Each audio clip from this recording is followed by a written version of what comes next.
Hello दोस्तों, स्वागत है हमारे फिर से नए वीडियो में। आज की इस वीडियो में बताने वाला हूँ आप भी अपने काइनमास्टर में नए नए इफेक्ट कैसे डाउनलोड कर सकते हो। तो वीडियो को फुल एंड तक देखना और जो चैनल पे नहीं है प्लीज़ सब्सक्राइब कर देना।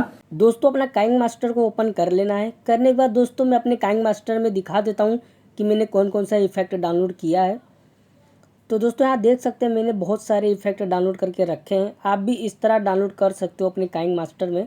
तो वीडियो पूरा एंड तक देखना। इसके लिए दोस्तों क्या करना है, आपके यहाँ देख सकते हैं यहाँ एक शॉप का आइकन दिख रहा होगा, इस पर क्लिक कर देना है। करने के बाद दोस्तों यहाँ देख सकते हैं बहुत सारे एडसेट्स मिल जाएंगे। जो इफेक्ट आप लगाना चाहते हो, डाउनलोड करना चाहते हो, आप यहाँ से डाउनलोड कर सकते हो। तो पूरा वीडियो को एंड तक देखना और चैनल पे जो नहीं होंगे प्लीज़ सब्सक्राइब कर लेना।